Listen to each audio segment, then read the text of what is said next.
I just got off of an interesting interview with some folks, and one of the topics that came up was about technocracy and the role of AI in the future and how it's going to affect our worlds. And I'm noticing a lot of people saying that the entire thing is going to be the downfall of our entire world.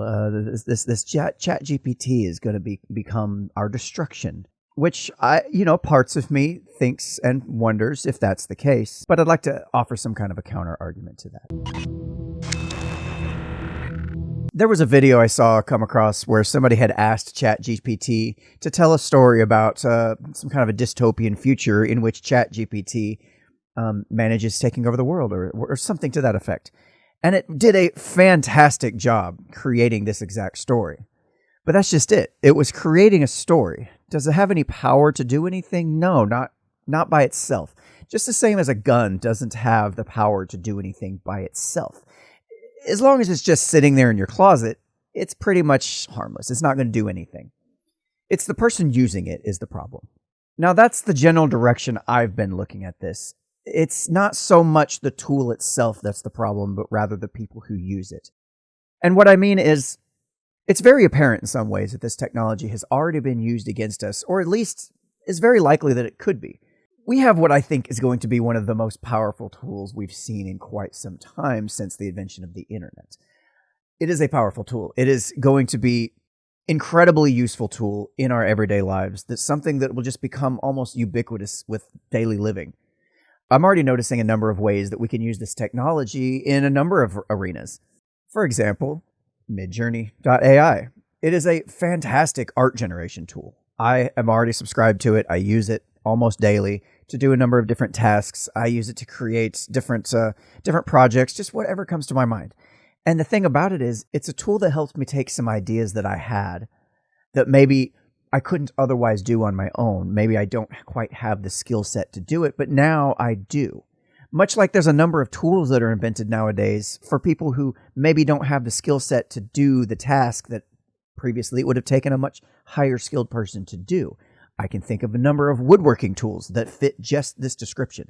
I've already been able to use this technology to create short form TikTok videos and Facebook Reels and things like that for musicians to accompany their song lyrics. I've used it to create cell phone case designs and t-shirt designs and sticker designs. And I've used it to create logos. I've used it to create so many different things like thumbnail pictures for my YouTube videos sometimes. It allows me to take just wildly divergent ideas that I would have normally looked at and gone, man, is it worth my time? It allows me to quickly mock up a number of different ideas. For example, one of the many projects I'm working on is some art that features fantasy creatures taking photographs back during the 1930s Dust Bowl. I mean, it's such a collection of different various ideas, styles, types between photography, between the iconic look of the time, between fantasy creatures that don't exist or didn't even exist then. But now I can make those look like a reality. They're really cool to do. But without this tool, I may decide to not do that idea because I don't know. Is it worth the risk of taking the time to do it? I got to be very cognizant of my time and how much effort I need to put into different projects. So if I can take 10 different ideas, quickly prototype them, figure out which ones seem to be the most popular in market testing, and then I can put out that product. I can focus on doing things that are custom for people that otherwise would normally take in me hours and days to do. These highly detailed artworks. I can say, hey, what do you want? What kind of things are you looking for? I can go into Midjourney and use the tool to make the things that people want. It's really cool. On the opposite end of things, you do have people that can and will use these tools for nefarious purposes. I think of one example that I've already done. I made this Facebook post where I went to ChatGPT and I told it, make me an angry Facebook post about this statue that was erected on the White House lawn.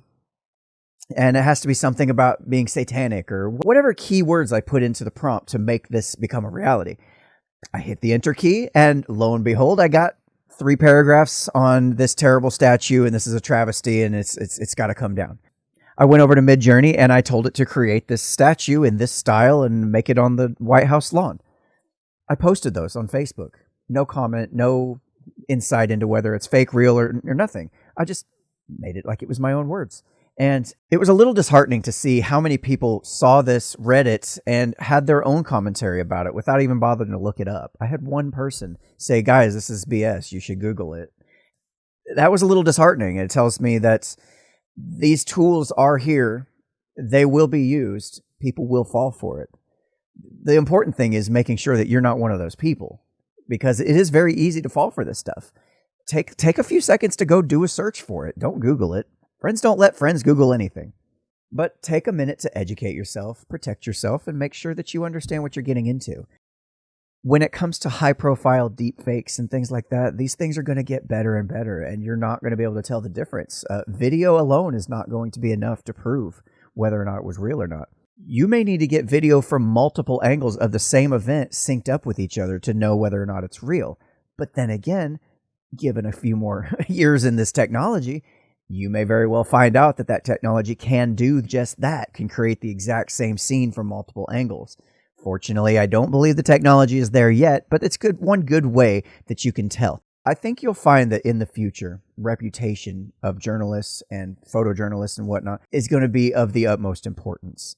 I think you're going to see a lot of tie-in with Bitcoin technology to prove their work. A way that you can make sure that this stuff is real, you can go back and verify it. Is the technology going to take over the world anytime soon? I highly doubt it. The technology in and of itself isn't going to take over the world any more than a gun laying in the corner is going to take over the world. It's just not going to happen. It's a tool that people can use. I hate to say this, but honestly, this is another argument against having a centralized control authority. The government is not going to be a friendly user of this tool, especially when they already have as much power, money, influence as they already have. This is going to be a beautiful tool for them to use to manipulate people. I mean, if I'm an evil person in control of the population and I have this tool at my disposal, of course I'm going to use it. I'm going to use it all day long. Recently, I was trying to help a friend come up with a media blast of a number of different articles. And I'm like, hey, let's try out using ChatGPT to try to combat this corrupt sheriff in neighboring county. I copy and pasted the entire court declaration into ChatGPT. And I said, hey, using the following text, I want you to write me an article in the style of CNN about this case. And within a few seconds, it did. I said, hey, why don't you write me the same article, or write me another article, but in the voice of Tucker Carlson, Rachel Maddow, Donald Trump, which interestingly, Donald Trump took the opposite side. I don't know why it does what it does, but it was fascinating to see how well it was able to match the voices of the people that I was asking it to copy. I even went so far as to tell it to write me an angry Facebook post from somebody with poor grammar and poor punctuation, and it did perfectly.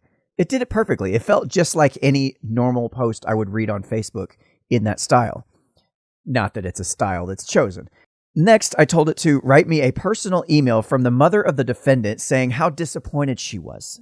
And it did it perfectly. Perfect grammar and everything. I was like, this is incredible. This tool can be used to not only be used against you, but it can be used to fight back as well. So keep that in mind when you think that this technology is just here to take over the world. Listen, the tool is available to you too. Use it to your advantage. Use it to empower yourself. So what do you think? Do you think that this AI technology is going to be our downfall? Or do you think people using the tool is going to be what causes it? Let me know in the comments below, and don't forget to subscribe.